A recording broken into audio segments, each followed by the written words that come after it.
start off this one by just describing what it is that Amanda with Digital Pro Lab and I are up to, what we're trying to accomplish here, what we're trying to do, and maybe you guys have suggestions on how to make it even better, which we are certainly open to. The best time for that would be during question and answer at the end, but of course during the chat, in chat you can say whatever you want. Just in case I'm curious how many of you have been on a Zoom call before. Doing housekeeping Zoom call, you know what? You pretty much know what to do. All the ones in the video have it, right? He's got a hand up. Good. So I'll be real brief with my description of what we're going to do.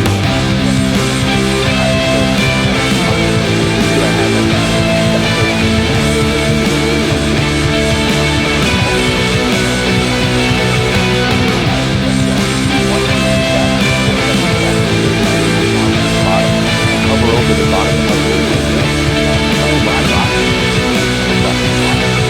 they are not all the same on everybody.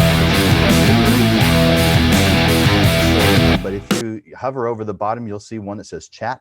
And so you can go into that chat window. You can type a message that goes to everyone, or you can do a private message to anyone else who's in the room.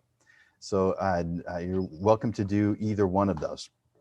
By the way, if you want to save your chat messages before the Zoom call ends, just click on the down where you entered in the Zoom, the chat information. There's a little box with 3 dots in it. If you click that, you can click on Save Chat, and that will save that to your hard drive. Now, make sure you save it in a place where you know where to find it, because just saving it, have you ever tried to look for a file on your hard drive and didn't have a clue as to where it was? Yeah, make sure you save it in a place you're going to remember. But you can do that very easily before the call ends. After the call ends, it's actually gone. I assume they delete it at that point, but there's no way to access it after that I'm aware of. Other things across the bottom are breakout rooms and reactions. I do like when people in my classes use reactions.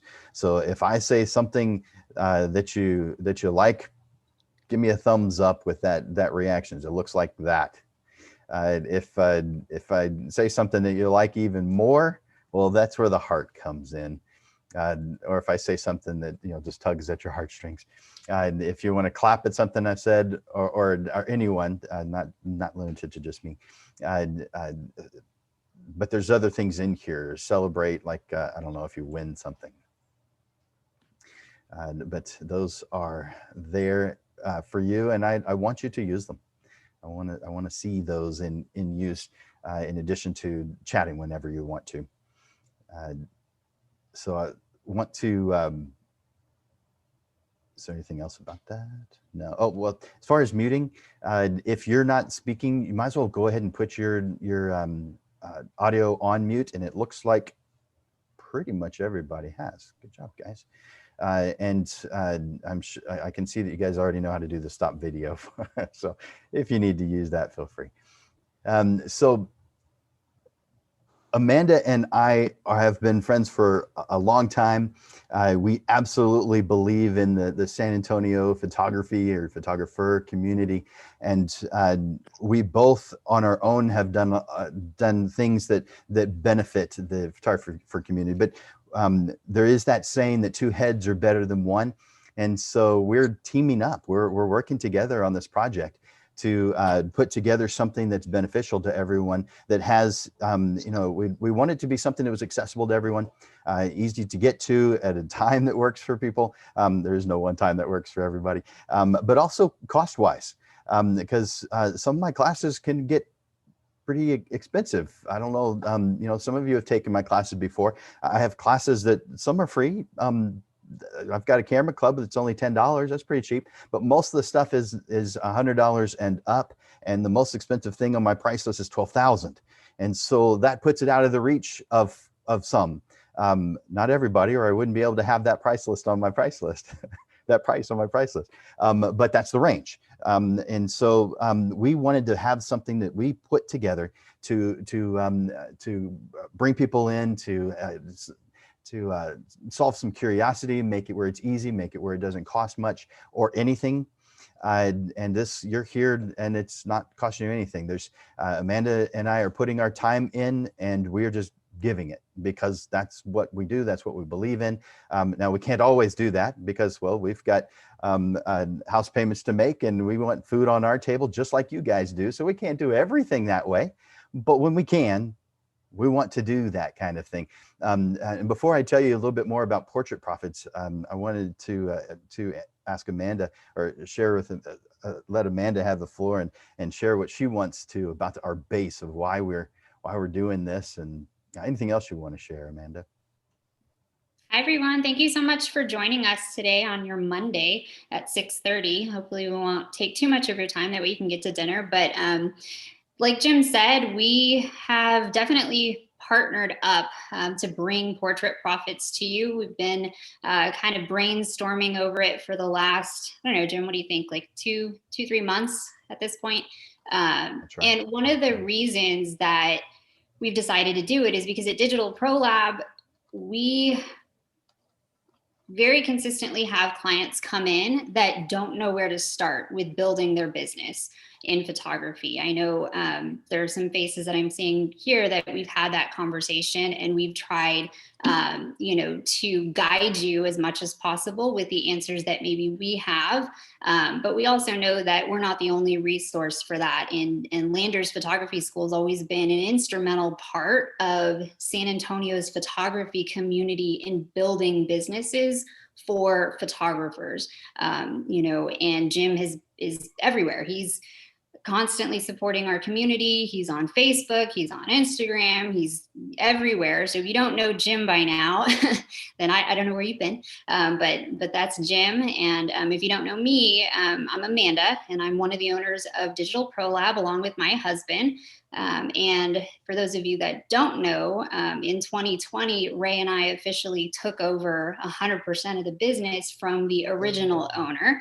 And I always say, what a heck of a year to start, but but we definitely made it through. We're very, very strong as a company. And even as part of that strength, we wanted to bring on and invest in the relationships with our photographers. And one of the people that we brought on this year is Javi Valdez, who's also in here. And we brought him on as the client development director. He is specifically hired to help our photogrophers, our clients. Any questions you have, if you can't, reach me, that's why we brought Javi on. If you need more resources, that's what he's there for. And when Javi and I were really discussing what we needed for our clients, one of the things that was an integral missing part was what you will find out that Portrait Profits is. It's going to answer a lot of the questions that you might have, whether it's, where do I get started? How do I get started? What do I charge? What's my goal? How much do I want to offer my clients? Everything kind of in that vein, as well as why you want to get into the business of photography, why you want to get in business. I know, we've been doing stuff there with Digital Pro Lab for a long time. As far as working there, we've owned parts of the company for years now, and now own 100% of the company. But that why is integral. And hopefully through a lot of these sessions and courses that you're going to get through Portrait Profits, you're going to start to see a bigger picture that's going to help guide you to be not only profitable, but sustainable. Building a sustainable business is probably one of the most important things that you should be focusing on. And hopefully I can help with that, as well as Jim with his courses can guide you to that. So really, it's just about bringing resources to you here in San Antonio. So you rock, Amanda. I try. Everybody give her a big heart, because that's what she has. Show me you know how to do it. Yeah, you can do it like Jessica just did it, or you can do it down in the reactions and put that heart right next to on the upper right or upper left of your screen. I don't see a heart in the reaction. What do you see in your reactions? I know there's some of them are different. What do you see in Clap yours? and a thumbs up. Okay, the thumbs up will do the trick.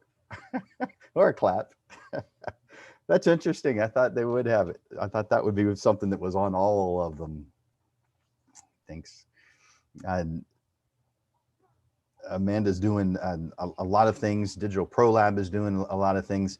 Digital Pro Lab has been a strong member in the San Antonio photography community for a long time, decades. I don't remember when Phil started it, but it's been a long time. Do you know what year it was? 1993. So we're coming up on 30 years here in the next couple years. Isn't that so awesome, you guys? To have a resource that's been around that long and still going strong, I just love that.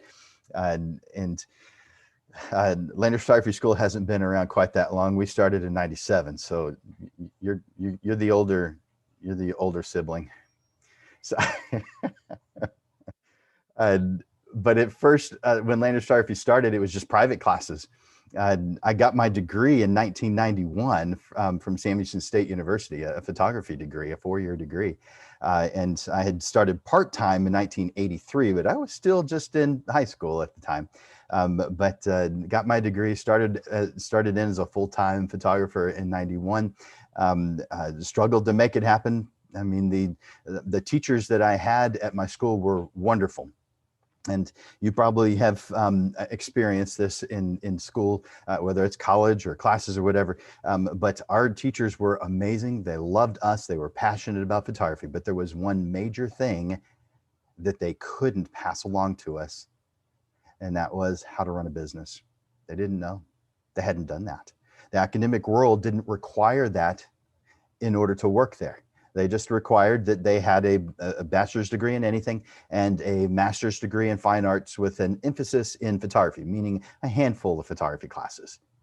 And in the academic world, that's supposed to be enough to train you to be able to make it in the real world. Oh, wow. Talk about a joke. So it doesn't work that way. Out of the 33 students I graduated with, within 5 years, I was the last one still a photographer. So if that's not a sign that the academic world in photography, I'm not talking about other things, doesn't have a good understanding of what's going on, I'm not sure what could prove it to you. Again, they were wonderful. They loved us. I loved them, but they couldn't teach what they didn't know. And so I had to learn the hard way. I'm still learning. I don't think that I'll ever get to a point where I know everything. But in '97, I got to the point where I realized I have something to share, but it wasn't on the business side, not yet. One of my friends, well, she became a friend. She kind of effectively shook me, figuratively. She did not touch me at all, but so it was not like she struck my head or my shoulders. Nope, that didn't happen. She shook my mind. She said, "I want you to teach me the basics of photography." And I said, "Oh my gosh, I'm a newbie. I'm a new guy." This was, I'd started in '91. It was only '97. I'd only been doing it for 6 years. I was new. And I was looking at these people who were so much better than me, looking up to them.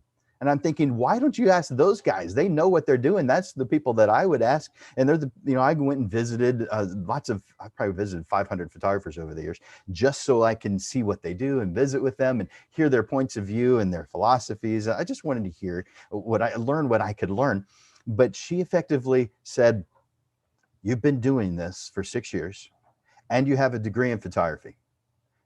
Do you seriously think that you can make me feel like you don't have something more than what I've got that you could share with me?" I'd never thought of it that way before. And so I wrote my first class at that point in time, 1997, and taught it. I haven't told anybody this part, but I'm going to tell you. In my garage. I set up a little office in my garage. And that's where we taught the class. Part of it, we actually went on location. Her idea, she probably did not like the idea of being in the garage. Sorry. But that's what I had. That was the tools that I had available at that time. So that's what I did. I had a nice desk in there, but it was still the garage. So it has progressed over the years. Again, that was 1997. And about 10, maybe 12 years later was when I wrote my first business class, 2009. And at that point, I realized that this was really necessary. This is really needed because there's so many good photographers out there. There's a lot. Would you agree with that? There's a lot of good photographers out there. Now, I'm not saying they're good 100% of the time. I'm not saying 100% of their work is freaking amazing. I'm saying that it's good enough that the people that's buying it from them are going to be happy. The problem isn't, generally speaking, the quality of the photography. Yes, that can happen. But generally speaking, the quality of photography is good enough, with exceptions. But the business side is almost always the problem. We just don't know about the business side. Now, we kind of think that we do. We can't possibly know what we don't know. That's where the word ignorance comes from. By the way, if you think the word ignorant means stupid, look it up in the dictionary and you'll realize ignorance just means the things you don't know yet. That's all it means. It has nothing to do with your level of intelligence. It just means the things you don't know yet, meaning that the majority of things in our life we're ignorant of. There are more things that we don't know than things that we do know. So therefore, we live in a majority of ignorance. We just try to reduce that.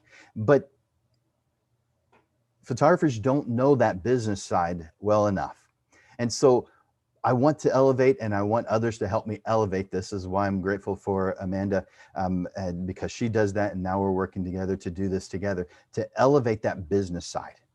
Because there are a lot of photographers here in San Antonio that think the market is saturated with photographers. And I believe thoroughly that that is just not the case. I believe there's room for more. And I believe that there's room for the ones that are here making $30, $40, $50, $100 per session to be making another zero or more easily added to that number. I've got a question for you, and I want you to answer it in chat. I want to see your opinion. This is just out of the blue kind of a question. What do you feel, what do you think the average sale in San Antonio is for a family portrait? So go down to chat, open up that chat window, and make sure it stays on everyone, and put in a number, average sale for a family portrait. Now this is everything. So that means what money will come out of that client's account and go into yours. So if you do a creation fee and prints, well, then what's that added together?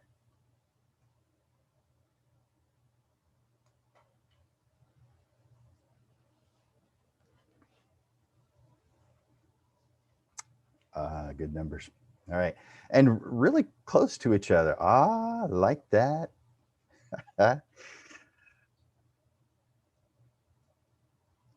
Perfect. All right. So yeah, the last three, those are some numbers I like a lot better. What do you guys think? But it looks like the range here, average that you expect for a family portrait, or that you're thinking in San Antonio average. By the way, over the last, about 10 years or so, and I didn't do anything last year on it, but I have done an average over the last 9 or 10 years of what the average sale is. And so I actually know what it is. And when I say average sale, I'm talking about photographers who are not just the ones who do it here and there every once in a while, that maybe have a full-time job, and so they do it for their friends for $50. I'm not really including them into that mix. I'm talking about the ones that actually have a price list, and they actually do try to bring in business. They try to bring in clients. So good numbers here. So it looks like between 300 to 500 is a pretty popular response, and 1200 to 1500 is that higher end. And so those are numbers that I expect. When I've asked this question before, I've often got answers like that. Now, before I tell you what the answer is, I'm going to ask you another question. What's the lowest price that you have seen posted for a family portrait session? What's the smallest amount that you've seen? Not free, not with somebody's doing it as a student, but actually a post that you've seen online saying that they do portrait sessions. What's the smallest amount you've ever seen?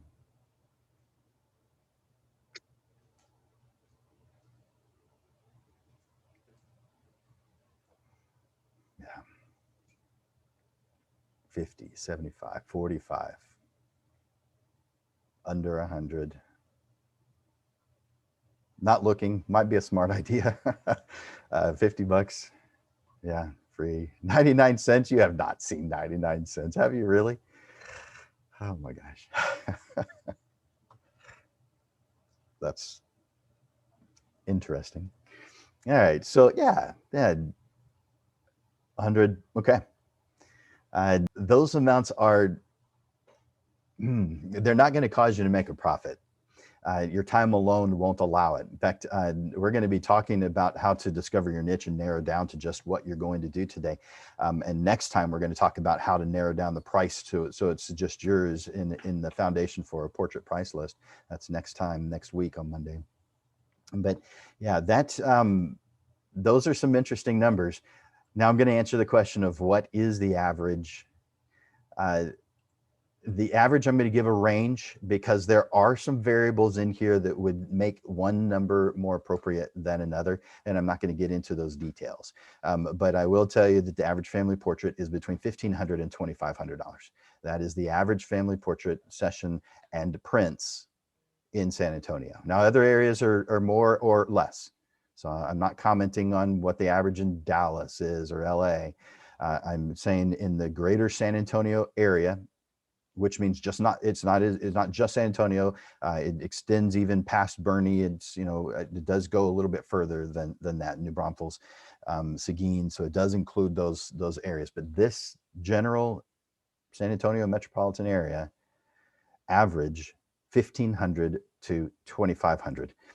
Some of the variables that cause there to be a range is to what extent are they actually doing the work? Are they full service?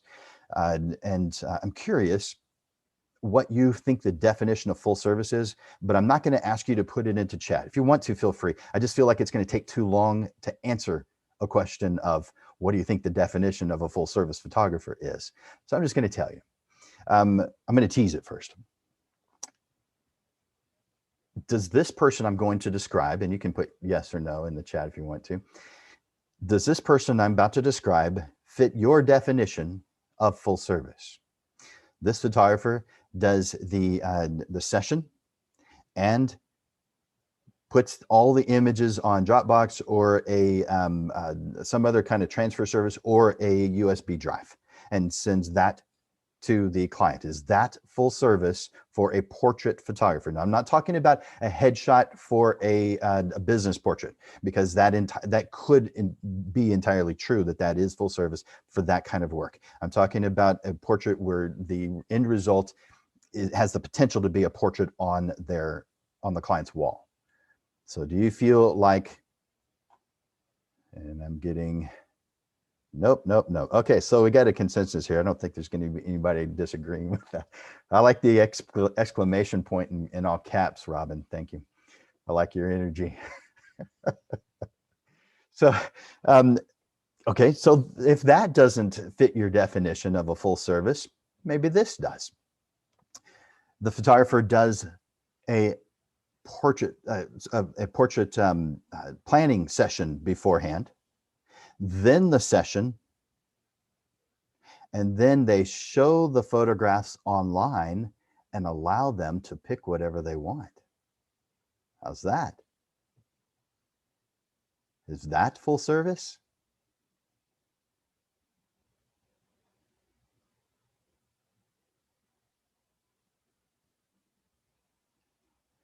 Good answer, Jimmy Thomas. Almost. We're getting there. That's right.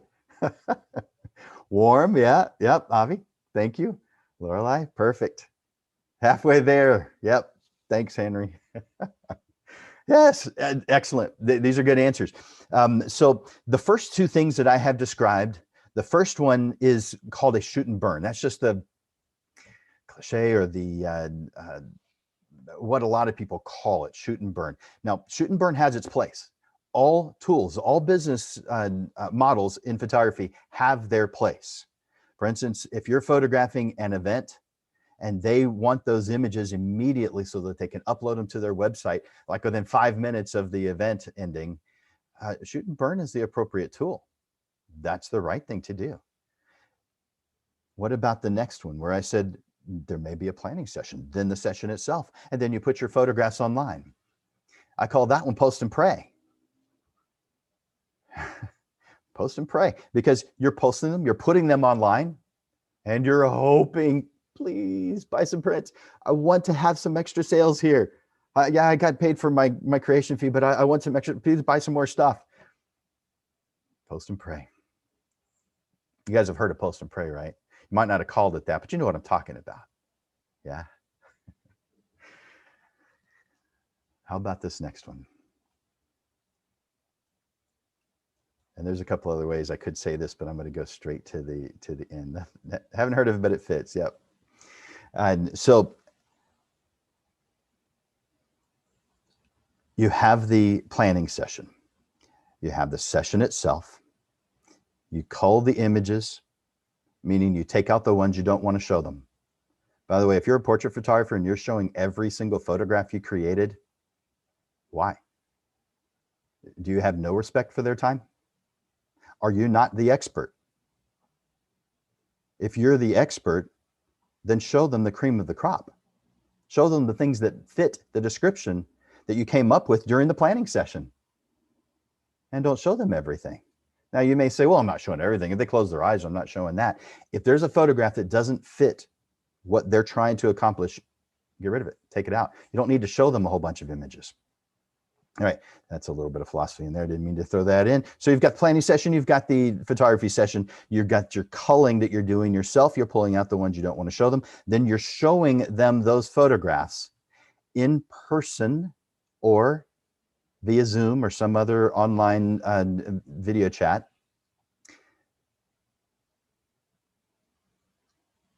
And I'm going to tell you how I do it in just a moment. And then once you get those prints completed, you sign them, frame them, and deliver them to their home and install them on the wall in the place where they described during the planning session. Now we're at full service. Do you agree? There's little things in the middle that you can do also, but that's full service. Full service means they don't have to do any service themselves. They don't have to do any work. If there's any work left for your client to do, it does not fit the definition of full service.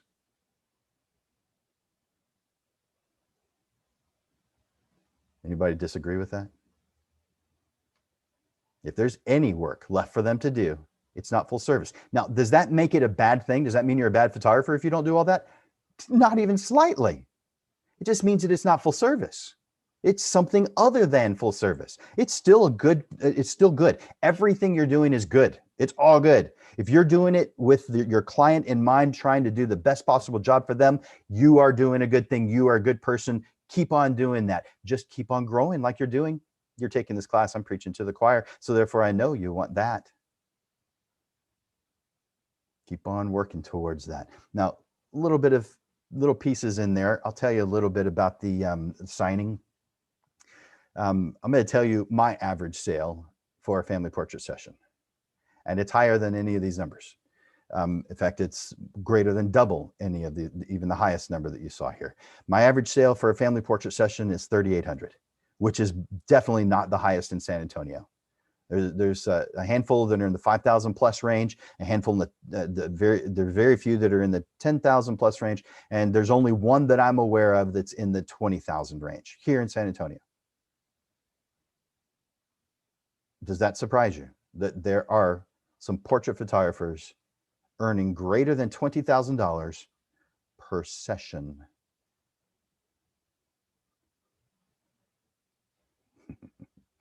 Lorelei, I like that question. Do you know if you got a private flight from here to, and this is for Lorelei, but everybody can listen to this. Do you know if you wanted to take a private flight from here in San Antonio just to Denver, that the cheapest you're probably going to find is 15, 13, maybe 13,000. And that's on a turboprop. If you want a jet, you're not going to find anything less than 20,000. Those businesses exist. And that's just a one-time thing. A family portrait on someone's wall, they get to enjoy that for years. It'd be like keeping the plane. I had no clue.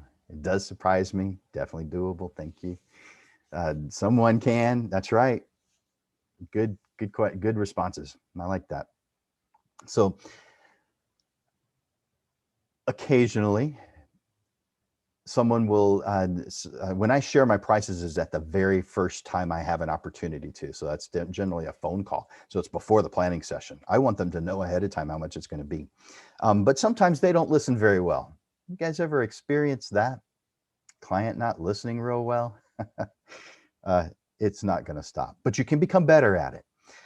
Generally, though, when it comes to portrait work, your target market is, generally speaking, moms. Generally speaking. Now, that doesn't mean dads don't have an interest. It doesn't mean that dads are never taking the lead. It means that most of the time, 80, 90, 95%, it's huge. It's the moms that you're working with, that you're spending the most time with, meaning the dads aren't paying as much attention. Dads have to pay attention, though. If they're going to work with me, they have to. Bottom line, they have to. There's no ifs, ands, or buts about it. If dad's too busy to show up to the planning session, we're not working together. Simple as that. And the reason is because I have to have my clients on the same page. They have to be. If he doesn't know what's going on because he didn't listen to his wife, and that almost never happens, right? Husbands listening to their wives, they always listen to their wives, don't they? That's why I need for them to be present when I'm doing the planning session. They have to be there. They have to listen. They have to focus. I want them to know what's going on here. I want them to understand how important the family portrait is.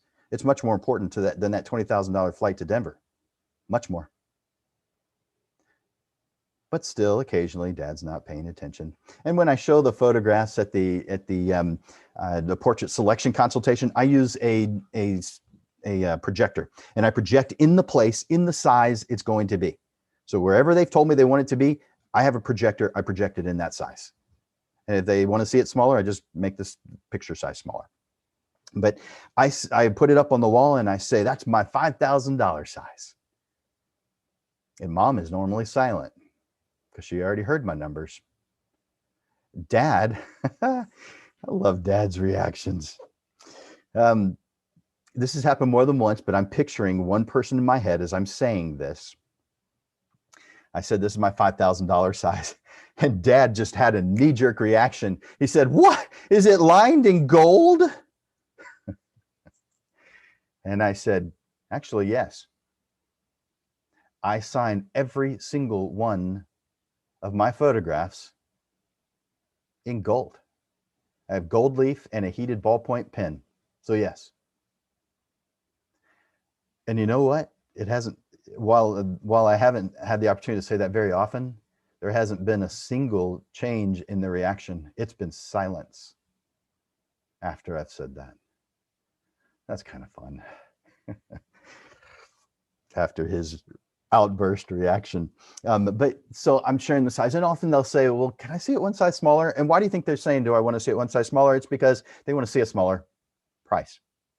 They're not really interested in seeing a smaller photograph. But it's pretty interesting. The majority of them go back up to that size because it is the appropriate size for the space. It's choosing the right tool for the job. It's not about money as much as it is about choosing the right tool for the job. Now that brings me to the main topic that I wanted to share with you guys today, and that's discovering your niche. You are a tool to help somebody else get what they want. You're just a tool at Home Depot or Lowe's. all of you are really good tools. You can help people get what they want. But there is not one of you who can do everything that everyone else here watching today can do.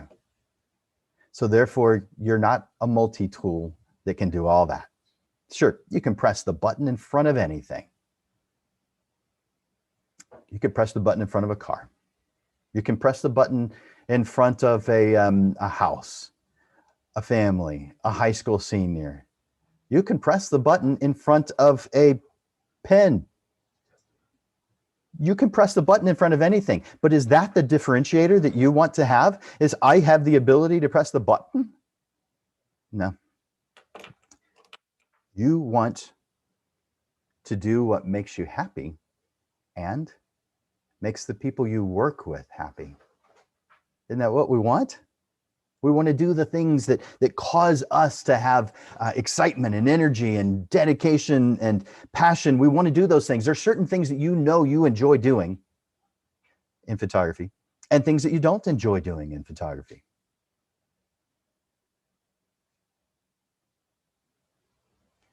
Have you ever said no to a client? That's not what I do. I don't do that kind of thing. Let's say, action sports. If someone called you right now and said, I need photographs of my kid playing volleyball at the next volleyball game, are you going and answer this in chat? Are you going to say yes or no? I need a photograph of my kid at the next volleyball game.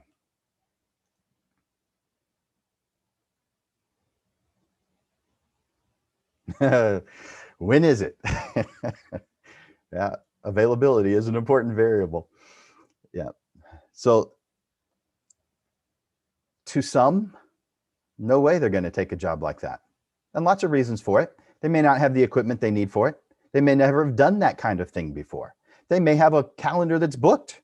There's a lot of reasons why you might say no, but I want to make sure that this point is brought across in that you cannot be the best at all the different niches or niches available in photography. You cannot be the best. And if you're going to claim to care about your clients and give them the best possible service you can give them, you're not even being honest if you say yes to everything, because it is impossible to be the best at everything. Besides, it's not beneficial for you to try and do everything. You may think, well, I need that income. I totally understand that. I need income too. I like eating. I like internet. I wouldn't be able to talk to you without it. So I get it. Makes sense. But if you narrow your niche, you will not only do the kind of work you enjoy the most, but you'll make more money doing it, and you actually will become the best. Jack of all trades, master of none? Not for me. I specialize, for photography side, I specialize in emotional family portraits as home decor. Can you tell people what you do that clearly? If not, write it down. That's your homework assignment. I have some other homework assignments for you too. You should be able to very clearly tell somebody what it is that you do. I'll repeat it for you, and you're welcome to use it. I specialize in emotional family portraits as home decor. Now, if that's what is outwardly visible, if that's what people can see, that person who's looking for the sports photographer is probably likely to click away from me and move on to someone who says they do sports, because I made it very clear what I do. And you may, again, be thinking, well, aren't you pushing a lot of dollars out the window by doing that? Yes, but they're dollars I don't want, because I'm not the best at that. And I claim that I am going to give them the best. If I can't do the best job, I refer. I ask someone else. I tell them, this is not what I specialize in. This is not what I am good at. Yes, I can press the button in front of anything. And people have talked me into doing things like I photographed, oh man, this is 10 years ago, 15 years ago. I photographed food. Man, if you don't have training in photographing food, just stay away. Oh, geez. But they wanted me, it was a meat place, a meat processing place, and they had brisket and sausage and all kinds of great stuff. And yes, I did get to try it. And yes, it was freaking amazing. Those of you who don't like meat, sorry, I do. So, but it was so good. But I've known the owner for, I don't know, I've probably known him 20, 30 years. And he said, I am going to spend this money and I want to spend it with you. And that was after telling him, this is not what I do. It's not what I specialize in. There are people who are really good at this. I think you should call them. And I gave him a phone number of someone, a name and phone number to someone to call. He didn't want it. And I said, I'll do it, but I have to take some time to learn this stuff. And I have to hire a food stylist. You guys know what a food stylist is? I didn't have a clue what a food stylist was, but I had to hire a food stylist. And food stylists are not cheap because there's not very many of them. In fact, I only found, I think, one or two. I was thinking I found two, but I can only picture one in my head. So maybe I only found one. And I hired her and she was $1,000 a day. So you think that added to the price? Or do you think I just ate that? Added to the price. Why would I pay that? So it increased the price by $1,000, maybe more for you guys, but I just did an equivalent. And I did it and I did an okay job. They were thrilled with it, but I knew this was not that great because the better you focus on things, the more you are able to differentiate between good, better, and best. The less you know, the more things are like, yeah, it's all good. It's all fine.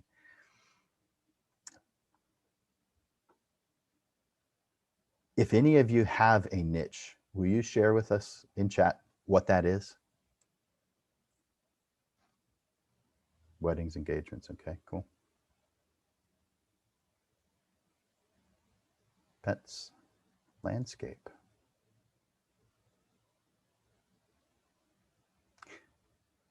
Does anybody? I like Amanda's. Another landscape. Family photography. Good. Robin, would you like to have a 3,800 average sale? You're on mute, so I couldn't hear you.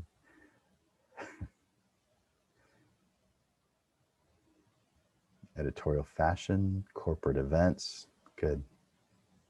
Very good. There's a lot of things, of course, that we could specialize in.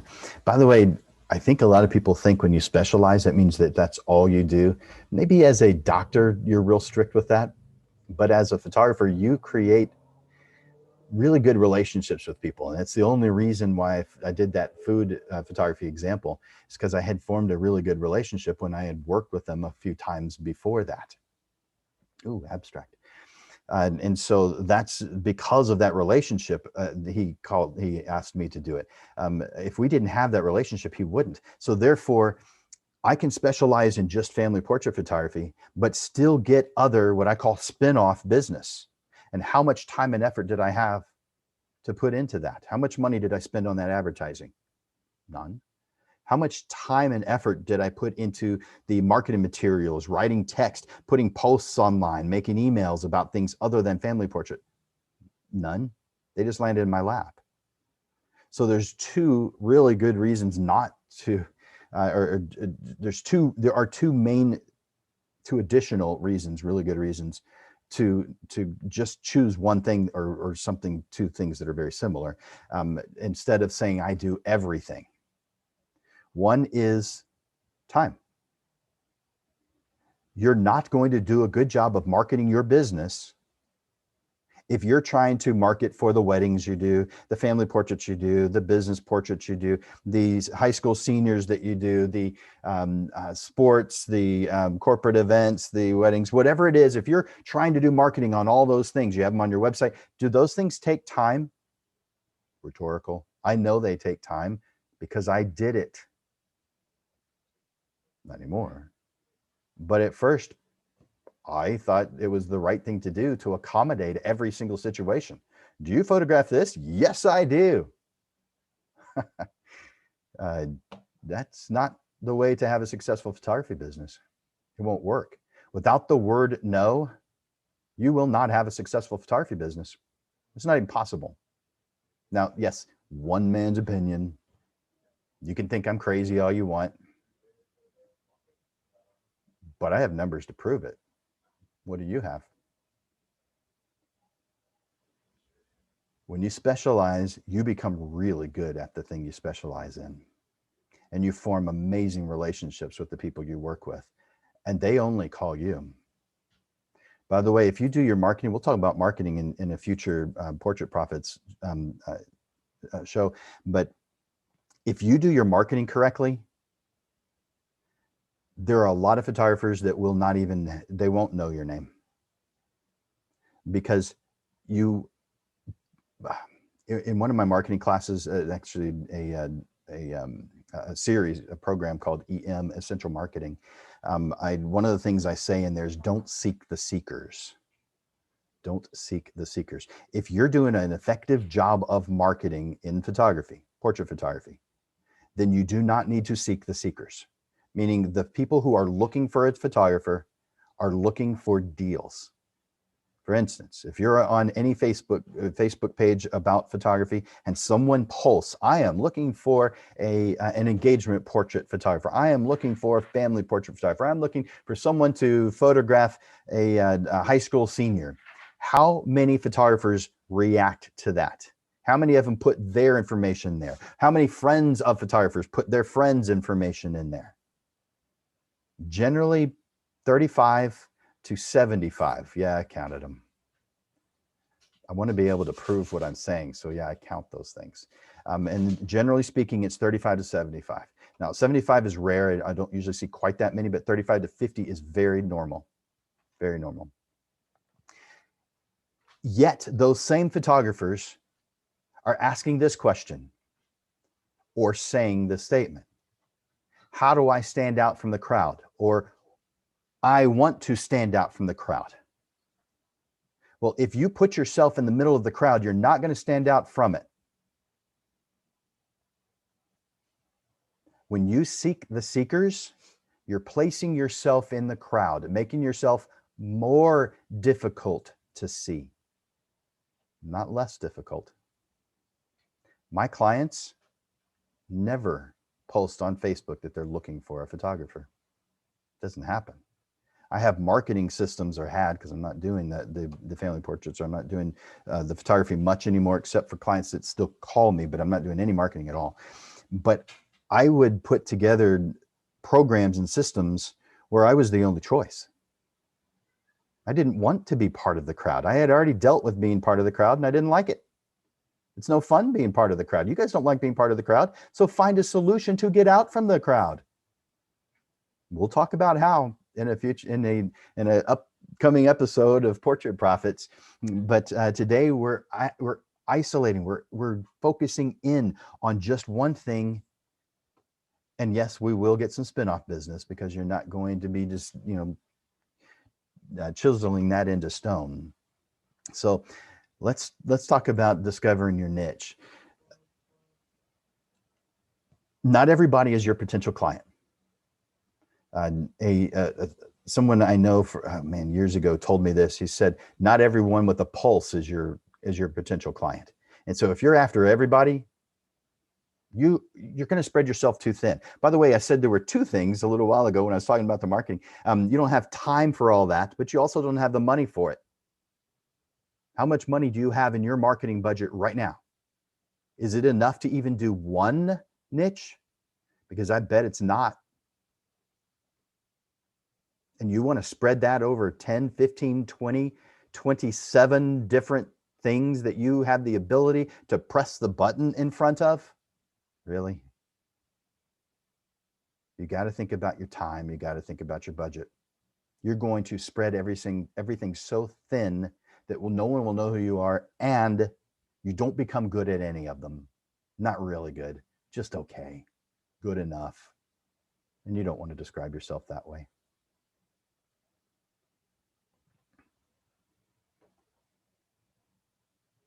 3 things I want you to do.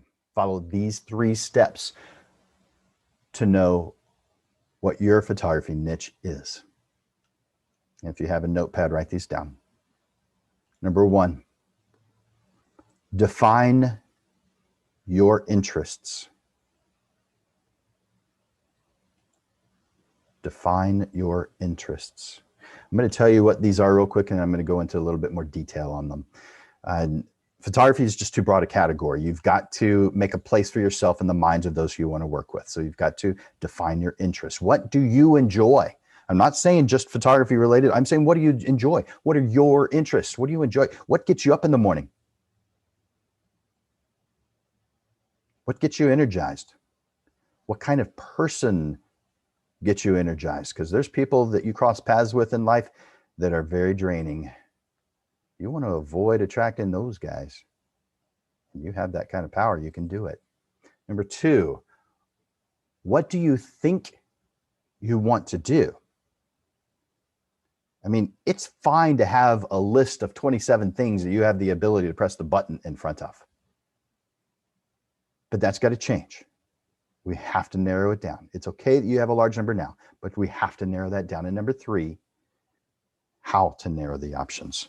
First, choose what matches your interest, and then pursue what you're most passionate about. So let's go through those real quick. Number 1, define your interests. Photography is a broad category, so we have to identify our interests and plan a path to match them to our photography. I have a you should, a you must, and a don't. 2 things under you should. You should have a broad perspective of photography. You should have a knowledge of a wide variety of skills, situations, equipment, lighting. I have 2 you musts. You must choose a specialization. This will help you make a place for yourself in the minds of those who you want to work with, which sets you up for the potential to succeed and become profitable. The second you must chase your passions. Now I have 4 don'ts.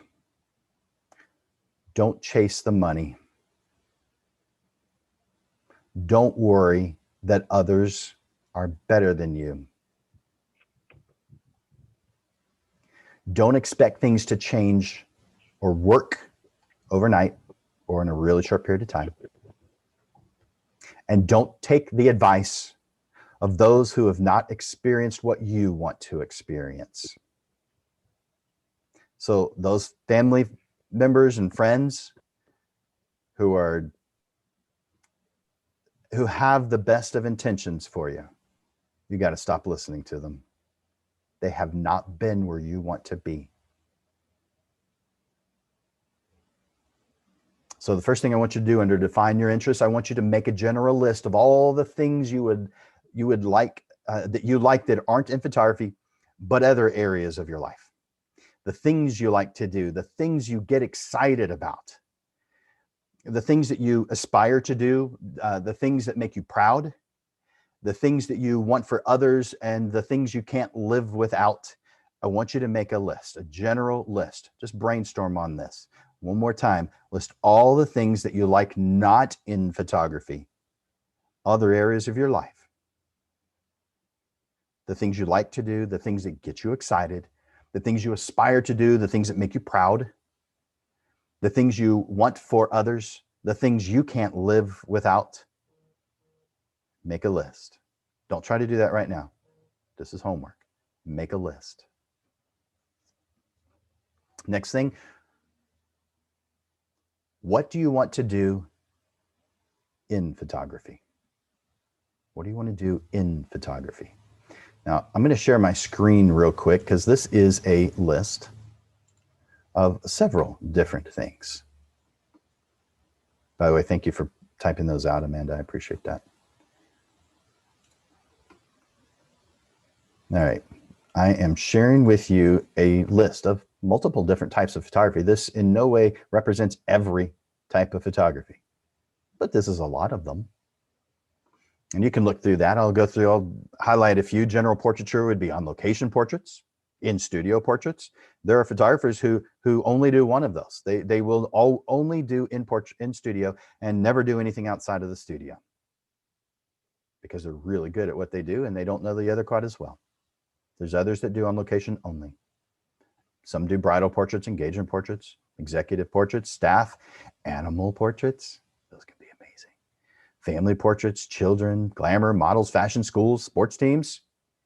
You could keep on adding to that list if you want to. Event photography, lots of different types of events. Wedding is kind of a category all its own, but it is an event. General commercial, architecture, tabletop, products, aerial, food, artistic. A couple of you put landscape. That would be in that category. Photo illustration, black and white, fine art, bodyscapes, and the other animals, architecture, art. I mean, there's a ton of stuff you can choose. Write down your favorites, and what number that is, that's up to you right now. You could put your top 5, your top 10, your top 20. It really doesn't matter, but make a quick list of all the things you really enjoy photographing.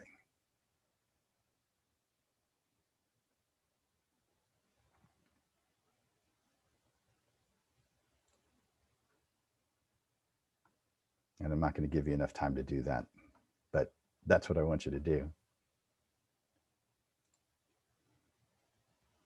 And number 3, this is how to narrow the options that you've just chosen. I want you to choose the types of photography that match your non-photography interests. Pursue what you are most passionate about. You won't be limited to your choices. You will just know which ones to focus on and which ones to accept if they happen to fall in your lap. Spin-off business. These are the ones you aren't marketing. Those aren't the ones we're focused on. We're focused on the ones you will be marketing. So on how to narrow the options, there are 3 steps.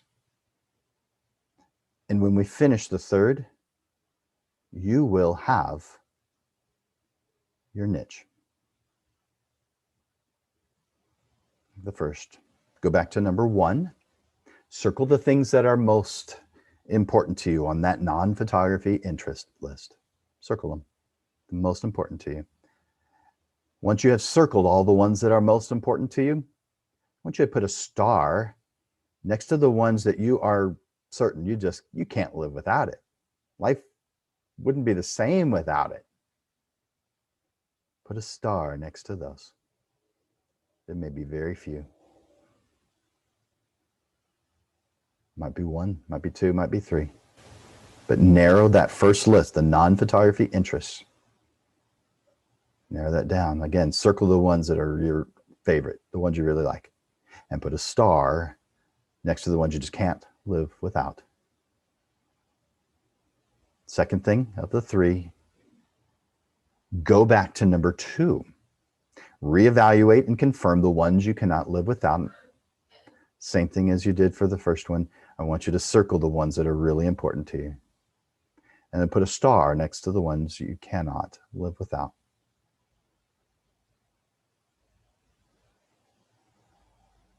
And then the 3rd, from these 2 things that you've done, you've written down just the ones that you've started on the non-photography and the photography list.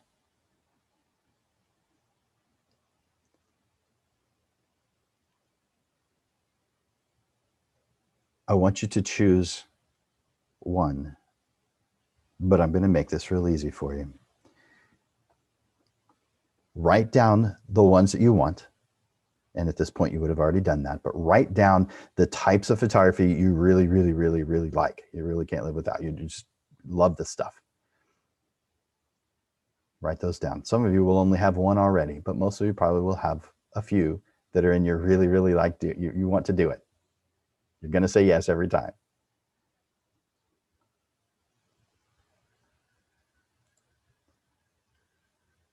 Once you have That small list. Now, for some of you, I do realize there'll still be 10 on it. I get it, because there's a lot of things you like to photograph. I totally get it. I understand it. There's a lot of things I like to photograph too. But let's narrow that down to just a handful. Let's say you've got 5 or 10. I want you to put them on a sheet of paper, write them on a separate sheet of paper, write each one on a new line, and then just rip it and get several different pieces of paper and put it in a bowl. You guys are picturing that, right? Once you have those favorites, the types of photography that you really, really want to do in a bowl, I'm going to tell you, I can't reach through your screen and do this, but effectively, I am going to pull one out, and you are never, ever going to be able to do that type of photography for the rest of your life, ever. But before I do that, you get one free pass.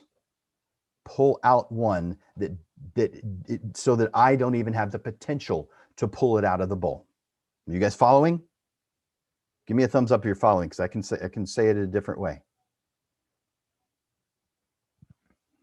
Awesome. And if you're not, you may have to, I don't know, tell me in chat. But you've narrowed this down to however many you've got. Maybe that's 5, maybe that's 10, maybe you're still at number 27. Whatever. Put them all in a bowl. I'm going to pull one of those out, and you never ever get to do it again in your entire life. But before I do that, you get to pull one out that is safe. I want you to take a moment right now to pull one out, mentally speaking, pull one out that's safe. And when you have that, put that in chat. I want to see what it is. Pull one out that is safe.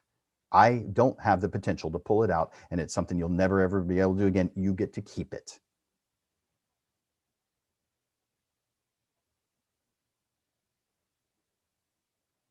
So I've got one that's family, one that's wildlife.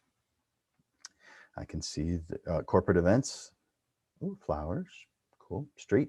Mm-hmm. Ooh, contrasty black and white. I've seen some of that lately, and it's been really good, Amanda. Really good. Jessica, families, good. Nature. Nice. Don't want me to take nature away, huh, Violet? Caps, all caps. Love it. All right. Has everybody had I can't see everybody anymore for whatever reason, but has everybody chosen the one that is safe so that I can move on to the next step? Abstract fine art. Okay. Awesome. All right. Next step is, there is no next step. You just told me what your niche is. That's the one. Now, it's quite possible that you want to do something that's in the portrait range. You want to have a business that's a portrait range. So maybe the one you pull out, if we do this again, would be just a portrait option. But no matter what, you have told me this is the most important thing to you. And for some of you, that is exactly what you need to be focused on. Don't be focusing on anything else. Just the one. There's only one of you. You're not going to be the best at 27 things.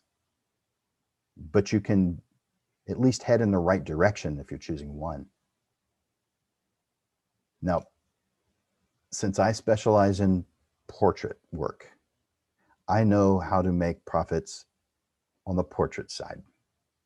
Now, that doesn't mean our business classes can't help those who are interested in nature and streets and flowers and corporate events and wildlife. It doesn't actually mean that, because the business principles apply no matter what type of photography you're doing.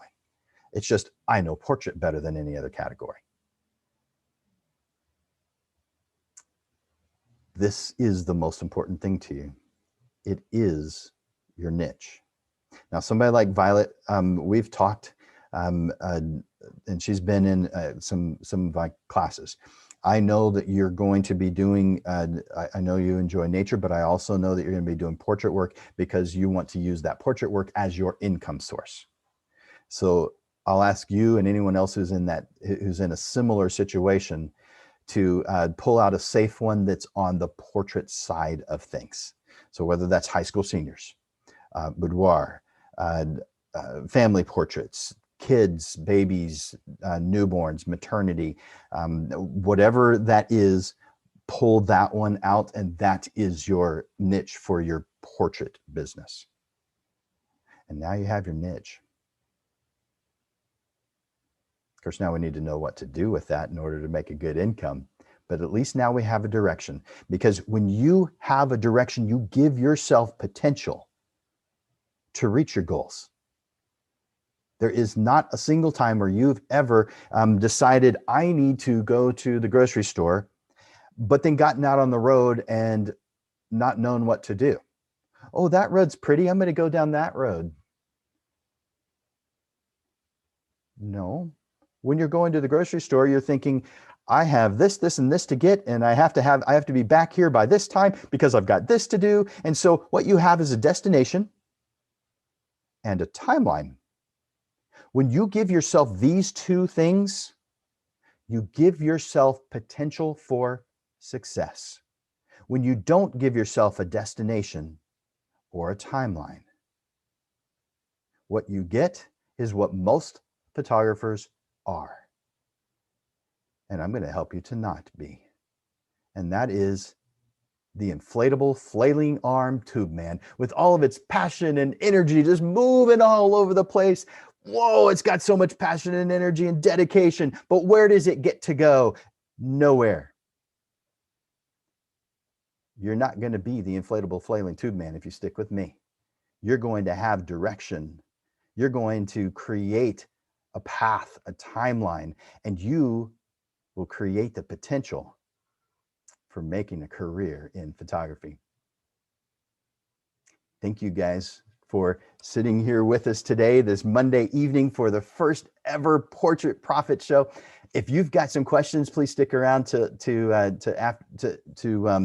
ask those. We are sticking around. Amanda and I are sticking around. I wanted to show you. Yeah, that's exactly right. Most photographers will fail within the first few years. It's within the first 5 years that they fail, but yeah, they have already failed within 2. They just don't know it yet. They have passion, they have dedication, and they have perseverance. That's why they continue. They just don't have the business side clear enough to succeed. Yeah, so that's exactly right. So I'm going to show you guys real quick. There is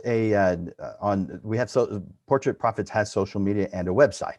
And so I'm going to share with you the Portrait Profits website real quick. There's not much on it, so it won't take me long. But right now you should be able to see that on your screen. And a weekly show by Landers Photography School in partnership with Digital Pro Lab. The question that I put up here is, what's the difference between a successful photographer and one who struggles? And this is an intro for this class, so you know what Portrait Profits is about. But my response is the sheer determination and perseverance through the tough parts.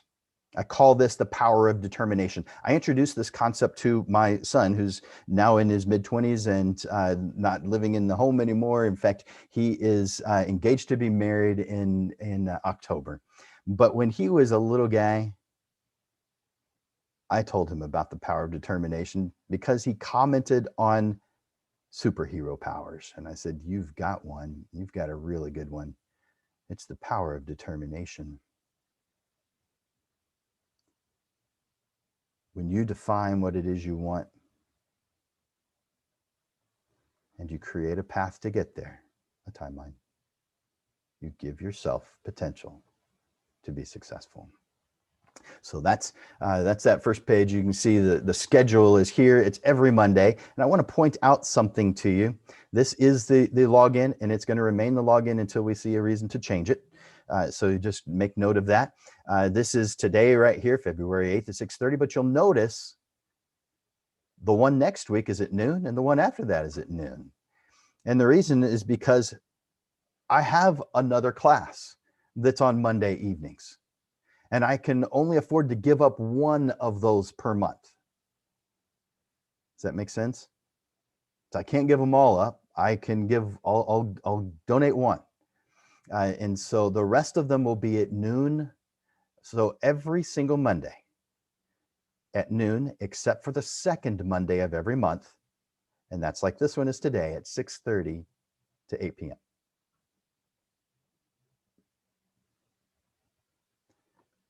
We are recording these, and we will put these on the YouTube channel. And so I can show you that there's nothing there yet except for that intro video, but it will be sitting here. And so I encourage you to go to the Portrait Profits page and click on subscribe. Just click on that link on the portraitprofits.com webpage, and it'll take you here. Just click on that subscribe button. We are on Facebook, we are on Instagram, and probably some other places. I have forgotten where else we have our stuff, but that's where that is. Again, next week, we're going to go over the foundation of a portrait price list and how to create one that's unique to you so that you can reach your goals. Oh, Amanda, tell us about that. So just as a small thank you for being the first class to join us for Portrait Profits, I wanted to do something a little extra for y'all. So we're going to do 40% off 16 by 20 Pro Luster prints for only y'all when you type in "Build My Business" in the promo code section of any of our ordering systems. That's starting right now, all the way through midnight on the 11th, which I think is Thursday. So if y'all need any 16 by 20 prints, now's the time to do it. And just for y'all, 40% off, okay? Woohoo! Thanks, Amanda. You're welcome. That's freaking awesome. 40%. Not for hobby, though.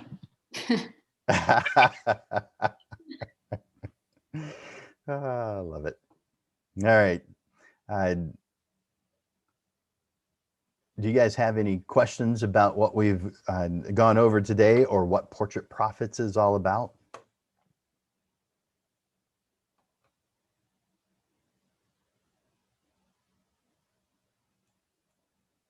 I know it'll take you a moment to type that in, but I'm watching the chat. Thanks, Julie. Glad you're here. Oh, Jimmy Thomas, did you raise your hand? Let me change the view so I can see. And participants. Yep, Jimmy Thomas, you've raised your hand. Let me unmute you. Where are you? Oh, there you are. All right. Did you want to ask a question, Jimmy? I did. I wasn't sure if I was supposed to type it in. What does a $20,000 portrait session look like? I love that question. And I'm going to answer real briefly. And the reason is because I have invited him to speak on Thursday, and you're going to be able to hear it from him. And so I'm going to type into the chat where the website information is about that. It's on the Camera Club, which is Photo SA. Photo SA started in 2006, and Photo SA brings in speakers every single month on the second Thursday of every single month to share their stories, their philosophies, their trials, their how they've succeeded, and or maybe just a how-to, but they can share whatever they want. And he's going to be this photographer, his name's Kevin Saunders, is going to be sharing what he does and what he's doing in order to make that kind of thing happen, because he is getting clients. He's not having trouble. So let's see. It's interesting. I can't type and talk at the same time.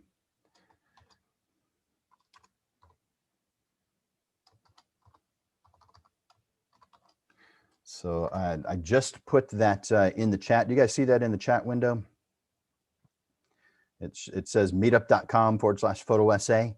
If you click on that, now, if you're not already a member, just click on the join us, and it'll ask you for your name and email, because we send out an email every single month telling you what the next speaker is. And so if you want to come, great. If you don't, great. As far as cost, it's very low cost and it's voluntary. So you can choose to pay, or you can choose not to pay. Totally up to you. The annual fee on it's $29. Each meeting is 10. Again, if you don't want to pay it, don't pay it. It's not about money. It's about putting photographers together. So meetup.com/photo essay. Click on that and click on join us, and you'll find out more about what's going on there. But he does things a little differently than the most of us. He is, and he has a different personality. You're gonna see that on Thursday evening at 6:30, same time as this one. But he uses, well, let me back up a step. Do you guys know, and put in the chat, yes or no, do you guys know that cameras, just like fries at McDonald's, come in small, medium, and large? Yes, good. You probably all know that cell phones are in the small category. But you might not know that full frame cameras are also in the small category. They're the largest of the small category. Medium format is in the middle, and large format is the largest. And so, the largest size starts at an image size that is 4 inches by 5 inches. That's the image sensor size. It's huge. And I'm sure you can imagine that the larger the image sensor size, the more your equipment is going to cost. Surprise, surprise, right? You know, he uses a 4x5 view camera. So his costs alone are going to be tremendously more than the rest of us. So he has to have a price that's greater. So it's like comparing apples to oranges. It'd be like comparing the quality level of a cell phone to the quality level of a full frame camera. There is just no comparison. If you have enough experience to know what the difference is. If you don't know what to look for, you may not know what the difference is. But as you study this stuff, you'll realize the difference between a small format, or between a cell phone camera and a full frame digital camera, is tremendous. The amount of difference, it's surprising how much difference there is. I'm not going to go into any more detail on that. That's just how it is. Yeah. Talk about someone who doesn't have to worry about that kind of thing. Love it. Yep. Did that answer your question, Jimmy? Yeah. Okay. Cool. All right. Anybody else? Oh, good. I'm intrigued. Gonna have to attend on Thursday. That's what I want to hear. Amanda has spoken at Photo Essay at least twice. How many times have you spoken? I think about twice. Yeah, it's been a while though. It has been a while. I'll have to do something about that. I might know the guy who can make, those kinds of choices and decisions. I'll have to talk to him. Let me know. All right. Any other questions? By the way, you're welcome to do what Jimmy did and just say it. It's a whole lot easier than typing for most of us. Or feel free to type it out. But if there aren't any more questions, then we get to end 8 minutes early. Thank you, Violet. I appreciate that. Thank you. So just I've got another comment because I want you to spread the word of what we're doing. I have come across many times photographers who don't want to share good news or good stories or good things about other photographers or educational opportunities. And the reason is because they think that the market's saturated, and if everybody's doing it, they're going to be they're going to have the same struggle. That's just not the case. Not the way I teach it anyway. There aren't enough photographers in San Antonio who are doing it right. So therefore we are wide open. as far as opportunity for photographers in San Antonio. Now, I do specialize on the portrait side, I mentioned already. And so I know for sure that about the portrait side. I'm not aware of the food and the nature side as much, but I would assume it has just as much opportunity as the portrait side does. So I want to ask you to, if you enjoyed this class, if you felt like there was just a smidgen of information that you found beneficial, will you post that on your Facebook page? Or go to the San Antonio Photography or San Antonio Photographers, one of the Facebook pages, and just say, I was at the Portrait Profits class tonight and I recommend it to everybody, or something along those lines. If you felt like you got something out of this, that is how you can, like I said, Amanda and I are just donating our time. If you feel like our donation of time is worth the 2 minutes or less that it takes to post something nice about us on Facebook, I encourage you to do so, because the greater number of people who know that we're doing this, the better it is for everybody, because we are lifting everyone up, which means all of us are going to have a better income. We are going to get our clients to expect prices that are normal, and normal means you can sustain yourself on it. I want you to all become career photographers where you are making enough money to not be doing anything other than your passion in photography. That's what Amanda and I want. And that's what you want. That's called a win-win. So let's win together.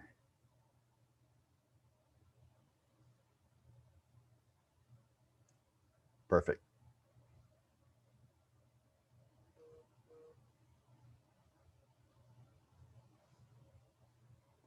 All right. Thank you, guys.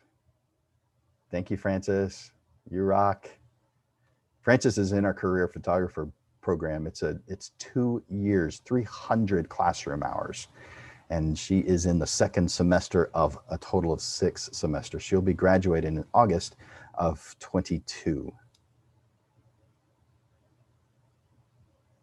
I don't know if you wanted me to tell everybody that, Francis, but I'm proud of you. Thanks, Henry. Thanks, Violet.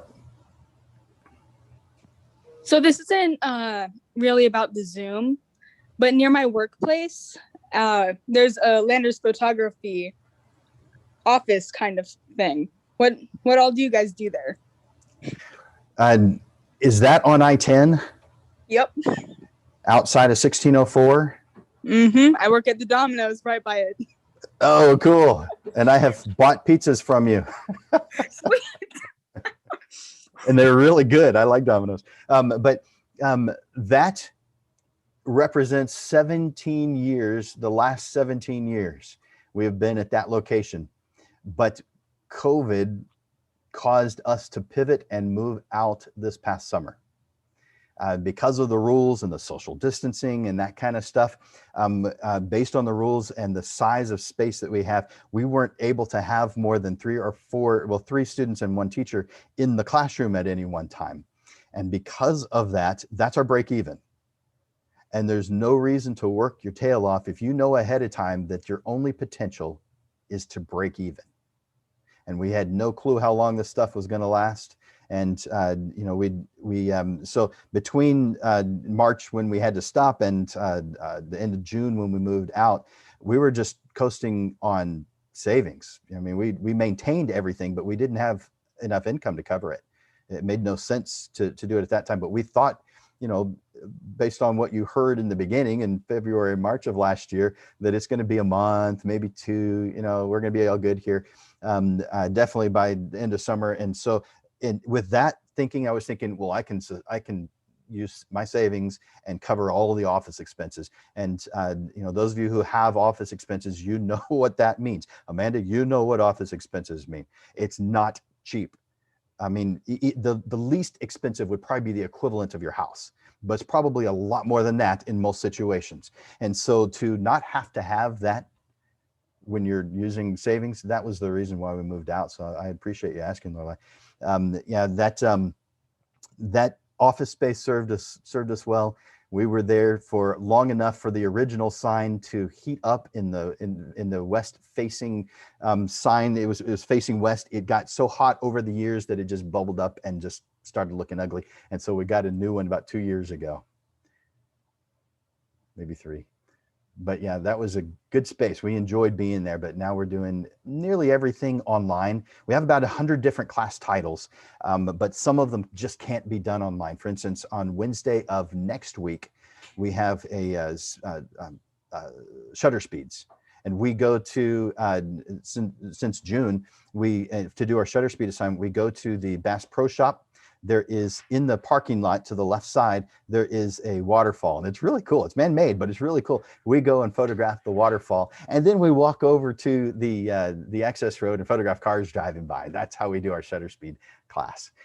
So that's an exception. Most of them are done like we're doing right now with web-based, and we have as many as 2 or 3 per day, but normally it's 1, and we've reduced the number of days. We just are Monday through Thursday. We have very few on Friday, Saturday, and Sunday anymore. We had hardly on Sunday anyway, but every once in a while we'll have one on Friday, and Friday and Saturday, not quite as much as we used to. Mostly Monday through Thursday. Once this COVID stuff's over, do you think you'll be reopening that location? I don't think so. But that's because I've kept in contact with the property manager, and he says that it has been rented out by a driver's ed company. Is sign still there? I know. And I don't know how to take the sign out of that. It's a frame, and I need to take my sign out of it, but I don't have a clue how to get it off. It's like the pieces are welded on, so I don't know how to get it out of there. But yeah, good question. No, I don't anticipate moving back. That doesn't mean that we won't do something, but temporarily we're web only, almost only. Thank you for asking.